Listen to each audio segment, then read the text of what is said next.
తెలంగాణ అకాడమీలో sub ఇన్స్పెక్టర్ల passing out parade లో CM Revanth Reddy పాల్గొని మాట్లాడుతున్నారు. లైవ్ చూద్దాం. డ్రగ్స్ గాని గంజాయి గాని సైబర్ క్రైమ్ నేరాలకు కొంతమంది పాల్పడుతున్నారు. ఇట్లాంటి ప్రత్యేకమైన సందర్భంలో దాదాపుగా 540కి పైగా ఎస్ఐలు ఏఎస్ఐలు ఈరోజు తెలంగాణ సమాజానికి సేవలు అందించడానికి మీరు ముందుకు వస్తున్నారు. అందుకే ఈరోజు మీ పరేడ్ చూసిన ముఖ్యంగా పల్లి భాగ్యశ్రీ మీ కమాండర్, మీ పరేడ్ కమాండర్గా ఈరోజు ప్రదర్శించిన నైపుణ్యం మీ అందరిని చూసిన తర్వాత నాకు సంపూర్ణమైన విశ్వాసం కలిగింది. రేపటి నుండి మీరు తెలంగాణ రాష్ట్రంలో డ్రగ్స్ మీద, గంజాయి మీద, సైబర్ నేరాల మీద ఉక్కు పాదం మోపి తెలంగాణ రాష్ట్రంలో గంజాయికి డ్రగ్స్ కు స్థానం లేదు.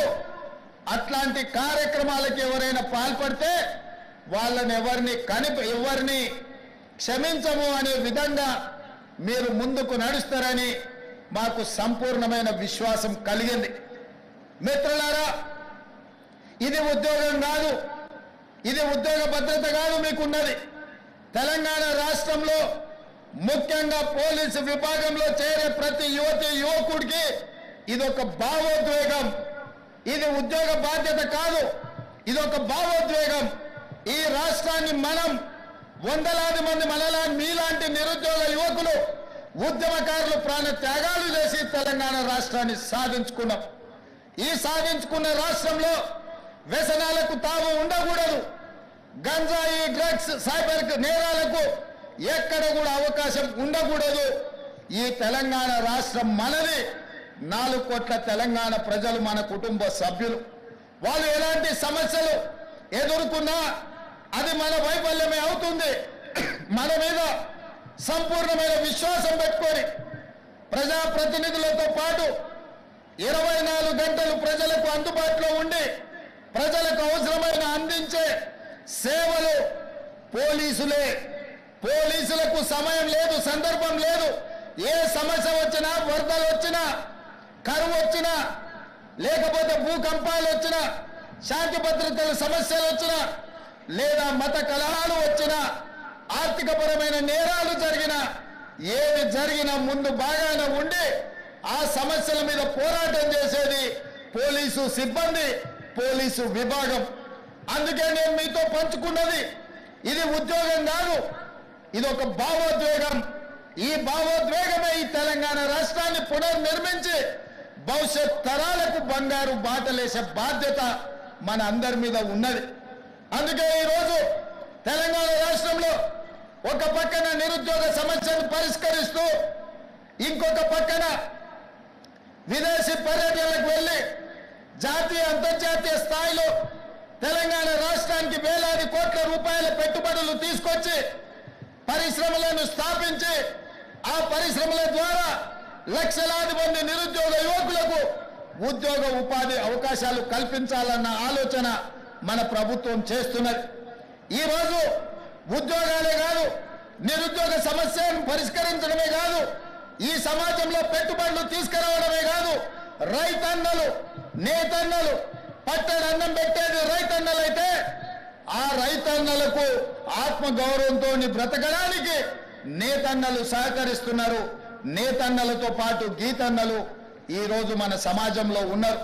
కుల వృత్తులు, చేతి వృత్తులను బలోపేతం చేస్తూ ఆ వృత్తులను ఆదుకుంటూ ఈనాడు తెలంగాణ రాష్ట్రంలో 8 నెలల్లోనే సరిగ్గా 27 రోజుల్లో 18,000 కోట్ల రూపాయలు రైతు రుణమాఫీ చేసి 22,22,687 మంది రైతుల ఖాతాలో 18,000 కోట్ల రూపాయలు వేసిన చరిత్ర ఈ దేశంలోనే మొట్టమొదటిది.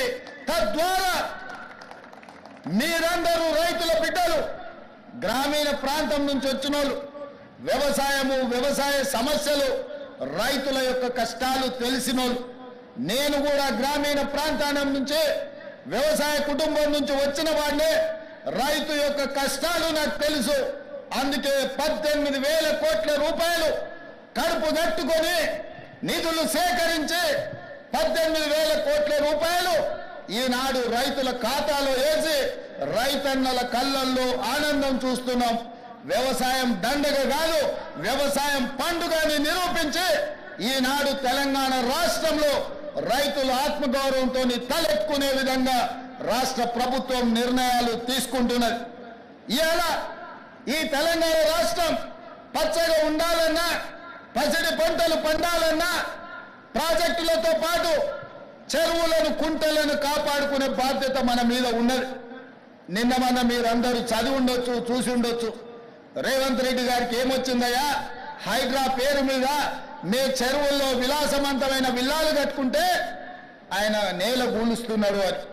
నేను ఒక్క మాట అడగదలుచుకునే వేదిక మీద నుంచి తెలంగాణ ప్రజల్ని, ముఖ్యంగా హైదరాబాద్ నగర వాసులని, 1908లో ఈ మహానగరం మీద వరదలు ఉప్పెనై కమ్మేస్తే వేలాది మంది ప్రాణాలు కోల్పోతే ఆనాటి నిజాం సర్కార్ మోక్షగుండం విశ్వేశ్వరయ్యను ఆర్కిటెక్ట్ గా నియమించి 100 కోట్ల రూపాయల నాడు ఖర్చు పెట్టి ఉస్మాన్ సాగర్, హిమాయత్ సాగర్ ను నిర్మించిండ్రు. అనంతగిరి కొండల నుంచి వచ్చే వరదల్ని నిలువరించిన నీళ్లను ఈ మహానగరానికి తాగునీటి వసతులుగా ఏర్పాటు చేసింది. ఒకనాడు ఎక్కడి నుంచి హైదరాబాద్ నగరానికి తాగునీళ్ళు వచ్చేది కాదు.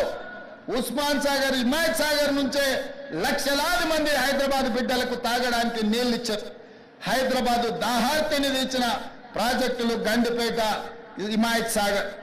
ఇలాంటి ప్రాజెక్టుల చుట్టూతా బాగా సంపాదించుకున్న వాళ్ళు, ఆగర్భ శ్రీమంతులు ఫామ్ హౌజులు కట్టుకున్నారు. వాళ్ళు ఫామ్ హౌజులు కట్టుకుంటే మనకు అభ్యంతరం లేదు, వాళ్ళు సంతోషంగా ఉండడమే మనకు కావాల్సింది. కానీ ఆ ఫామ్ హౌజులలో ఉన్న డ్రైనేజ్ కనెక్షన్ లేదు. వాళ్ళ డ్రైనేజ్ తీసుకొచ్చి గండిపేట నీళ్ళలో కలిపిండ్రు. వాళ్ళు వాడిన డ్రైనేజ్ నీళ్లు గండిపేట నీళ్ళలో కలిస్తే ఆ నీళ్లు తాగడానికి నగరానికి ఇస్తున్నాం.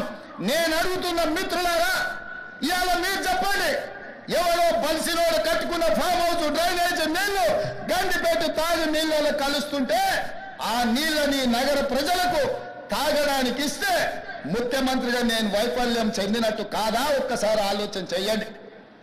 భవిష్యత్ తరాలకు అందించాల్సిన బాధ్యత చెరువులు, కుంటలు, నాలాలను ఎవడెవడో ఆక్రమించుకుంటే వాళ్ళ ఆక్రమణలో చెరబడితే ఇవాళ నగరం మీద ఉప్పెనై వరదలు వస్తున్నాయి. ఆ వరదలు ఎక్కడికి వెళ్తున్నాయి? బస్తీలో ఉన్న పేదోళ్ళ ఇళ్లకు పోతున్నాయి. పేదోళ్ళు జీవితకాలం కష్టపడి సంపాదించుకున్న ఫ్రిడ్జ్, టీవీ, మంచము, బట్టలు, కట్టుకున్న బట్టలతో సహా అర్ధరాత్రి పూట వాళ్ళ ఇళ్లకు నీళ్లు వస్తే తడిసి ముద్దై అనాథలాక రోడ్డు మీద నిలబడాల్సిన పరిస్థితులు వచ్చినాయి.